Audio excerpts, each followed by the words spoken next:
अस्सलाम वालेकुम नाज़रीन, प्रोग्राम कराची टुडे और मैं हूं आपका मेज़बान बिलाल खान। आज सबसे पहले बात की जाएगी गर्म मौसम के हवाले से। आज गर्मी, जिस कदर गर्मी थी, हीट वेव का दूसरा दिन था। खासतौर पर कराची के अंदर जो दर्जे हरारत नोट किया गया वो 42 डिग्री सेंटीग्रेड रिकॉर्ड किया गया है। और कल के दिन भी शदीद गर्मी का इम्कान है, बताया गया है। और अब पहले ये पेशगोई की जा रही थी कि बारिश होगी, अब तक ये बातें सामने आई हैं महकमे मौसमियात की जानिब से कि बारिश यहाँ पर नहीं होगी, लेकिन सिर्फ गर्मी होगी यहाँ पर। और जो तूफ़ान है वो आज रात भारत की तरफ रवाना हो जाएगा, भारतीय गुजरात की तरफ। अब ये इतनी चेंजेस जो आई हैं मौसम के अंदर, क्या वजूहात हैं, इसी पर बात करेंगे। साबिक DG EPA हमारे साथ मौजूद हैं आसिफ शुजा साहब। आसिफ साहब, बहुत शुक्रिया ज्वाइन करने के लिए, हमेशा प्रोग्राम का हिस्सा बनते हैं आप। ये जानना चाहूँगा, ये जो इस बार हीट वेव देखी जा रही है खासतौर पर कराची के अंदर 42 डिग्री सेंटीग्रेड रिकॉर्ड किया गया है, गर्म तरीन मौसम है, ये क्या वजूहात क्या हैं? सर, इस तरह से है कि ये जो अप्रैल से नवंबर तक का मौसम होता है, इसमें साइक्लोन्स बनते हैं। और ये क्लाइमेट चेंज की वजह से पिछले 4 सालों से ये देखा जा रहा है कि मुख्तलिफ स्टॉर्म जो हैं वो 2018 में, 19 में और 21 में ये मुसलसल बन रहे हैं, जो कि 40 साल पिछले अगर आप देखें तो इस तरह से तवातुल में नहीं थे। तो ये क्लियर कट नजर आता है कि ये क्लाइमेट चेंज का इफेक्ट है इस रीजन के ऊपर। अब ये है कि अप्रैल और मई में ये कोई ना कोई स्टॉर्म बनेगा, कितनी इंटेंसिटी का बनता है। और फिर दूसरा इसमें स्पेल आता है अक्टूबर और नवंबर में। तो अब ये जो इस दफा बना है, इसका काफी खदशा है कि इसका इफेक्ट पाकिस्तान में कराची के इलाके में आएगा, जो कि कोस्टल एरियाज हैं, और उसमें कोई 70 से 80 मिलीमीटर बारिश होने का खदशा है। और इसमें विंड जो है वो भी काफ़ी तेज़ चलने का इम्कान है। उसमें कोई 70 से 80 किलोमीटर पर आवर के हिसाब से वो चलेगी। तो ये इसके इफेक्ट के लिए अब हमें मुसलसल तैयारी में रहना चाहिए, क्योंकि ये तो हर साल का एक फिनोमेना बन गया है। जहां तक गर्मी का ताल्लुक है, वो स्टॉर्म आने से पहले जो है वो एक हाई प्रेशर सिस्टम डेवलप होता है इर्द गिर्द, क्योंकि वो जो स्टॉर्म बन रहा होता है रोटेटिंग, उसमें लो प्रेशर सिस्टम होता है। और फिर जब वो टच डाउन करता है, कि अब गुजरात में जैसे आपने फरमाया, तो गुजरात में वो तबाही फैलाएगा, बल्कि अब मेरे ख्याल में टच डाउन हो भी गया होगा। और उसके बाद जो है उसका रुख जो है वो किस तरफ जाता है, अगर तो वो हमारे कराची की तरफ नॉर्थ वेस्ट की तरफ आता है, तो फिर हमारे कोस्टल एरियाज जिसमें ठट्ठा, बदीन, थरपारकर, उमरकोट, सांगड़, मीरपुर खास, ये इलाके मुतासर होंगे। और इसमें जो है वो खसूसन थरपारकर में कहा जा रहा है कि कोई 250 मिलीमीटर बारिश होने का इम्कान है, और बाकी मुल्का इलाकों में तो 50 से 80 मिलीमीटर बारिश होगी उसमें। अब अच्छा, मैं जो बात कर रहा था कि ये इंडिया में उन्होंने जिस तरह से हुआ है, वो टच डाउन करने होने से पहले ही उन्होंने कोई 1.5 लाख लोगों को वहां से शिफ्ट किया है कोस्टल एरिया से। हमारे यहाँ इस किस्म का निज़ाम अब बनाना पड़ेगा कि अगर खुदा न खास्ता देखिए ये हमारी तरफ भी आ सकता था पूरा साइक्लोन, और कोई उसमें मुबालगा नहीं होगा कि अगर खुदा न खास्ता किसी वो सीजन में हमारी तरफ भी रुख हो जाए, तो इसके लिए हमें तैयारी करनी पड़ेगी। अच्छा, ये साइक्लोन अगर यहाँ कराची की तरफ आता है, हमारे कोस्टल एरियाज पर आता है, तो इसकी इंटेंसिटी क्या थी, तबाही मचा सकता था ये? बहुत ज्यादा, क्योंकि इसमें जो एक्सपेक्ट कर रहे थे वो 150 किलोमीटर पर आवर विंड और गस्ट उसमें आनी थी। और हमारे तो आपको पता है कराची में ना कोई शेल्टर बनाए हुए हैं, ना कोई हमारे यहाँ सस्टेनेबल बिजली का निज़ाम है, साफ पानी के फराहमी कोस्टल एरियाज में, और जो शहरों के अंदर ड्रेन्स हैं वो भी सारे बंद हैं। तो हम सिर्फ बोर्ड की तरफ तवज्जो दे रहे हैं कि जी बोर्ड हटा दें, वो भी मेरा ख्याल है कोई ज़्यादा नहीं हटे। मैं देख रहा था कि अभी भी बोर्ड है।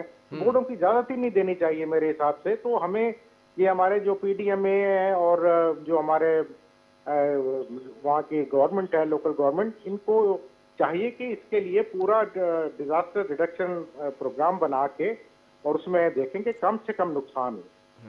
नहीं तो ये जो क्लाइमेट चेंज दिखाई दे रहा है, आपने बताया कि मुसलसल कंटिन्यूटी के साथ ये साइक्लोन बनते हैं और अब आ रहे हैं, इसकी वजह क्या है? फिर क्लाइमेट चेंज है इसकी वजह, क्योंकि समंदर का पानी जब गर्म होता है तो उसके साथ ही ये साइक्लोन बनते हैं, नेगेटिव उसमें आता है। और ये एक बड़ी कॉम्प्लेक्स किस्म का थ्योरी भी है इसके पीछे कि ये पैसिफिक ओशन जो है उसमें भी एक अल-नीनो और ला-नीना का इफेक्ट वो भी जन्म लेता है। तो उसकी वजह से वो समंदर के नीचे से गर्म जो है वो पानी जो है इस तरफ शिफ्ट होता है और ये साइक्लोन जो है वो इस मौसम में आते हैं। तो इसका हल क्या है? सर इसका हल तो कोई नहीं है, इसका हल तो क्लाइमेट चेंज का है कि जब तक वो हम कार्बन डाइऑक्साइड की इमिशन को कंट्रोल नहीं करते ग्लोबली तो नहीं हो सकता। हमें तो सिर्फ इसके लिए कोशिश करनी पड़ेगी कि हम अपने आप को इसी माहौल में रहने की कोशिश करें, जिसको अडॉप्टेबिलिटी कहते हैं। तो उसके लिए ये एनडीएमए भी हमारी वजारत माहौलियात ने बनाया था और फिर सूबाई सतह पे पीडीएमए भी बनाया था और फिर इनको फंड्स वगैरह भी वक्त के साथ साथ मिलते रहे, लेकिन वो इतने एडिक्वेट फंड नहीं है कि वो इसको अच्छे तरीके से वो करें। लेकिन हमें ये है कि पूरी स्ट्रेटेजी अब बनानी चाहिए कि हमने किस तरह से परमानेंट इस सेटअप को कायम करना है। तो क्या स्ट्रेटेजी क्या होनी चाहिए? अगर कोई साइक्लोन आता है हमारी तरफ तो हमारी फर्स्ट प्रायोरिटीज क्या होनी चाहिए कि जिन चीज़ों को डेवलप किया जाना चाहिए? देखिए इस वक्त जो महकमा मौसमियात है वो बहुत पहले बता देता है कि ये इस तरह से सिस्टम डेवलप हो रहा है बिल्कुल साइक्लोन का। तो उसके लिए हमारे यहाँ शेल्टर बने हुए हों जहाँ पे लोगों को जो कि बहुत वल्नरेबल हैं उनको हम वहाँ शिफ्ट कर दें और उनके खुराक का पानी का इंतजाम करें। और उन इलाकों में जहाँ पे कम इफेक्ट आएगा वहाँ पे लोगों के लिए पानी मुयस्सर करवाएं, वहाँ पे बिजली इंश्योर करें और इस तरह से लोगों को इमदाद देने के लिए वो हमारे एनजीओज और गवर्नमेंट के इदारे जो हैं उनके लिए पूरी कमांड एंड कंट्रोल जो है वो एक कहलाता है डीडीआर, डिजास्टर रिडक्शन। उसमें एक प्रोग्राम बनते हैं कि जो डिजास्टर है उसको वो पूरा प्रोग्राम हो कमांड के कितनी डिग्री का ये आ रहा है हमारे पास, क्योंकि इनके तो इंटेंसिटी भी होती है ना कि कितने दर्जे का है, ए कैटेगरी है, बी कैटेगरी है, तो उसके मुताबिक इंतजामात जो हैं उनको एक्टिवेट कर देना चाहिए। तो वो उसमें चेकलिस्ट बनती हैं, उसके अंदर हर एक की जिम्मेदारी होती है। तो ये हमें फौरी तौर पे इसके लिए इंफ्रास्ट्रक्चर बिल्ड करना चाहिए।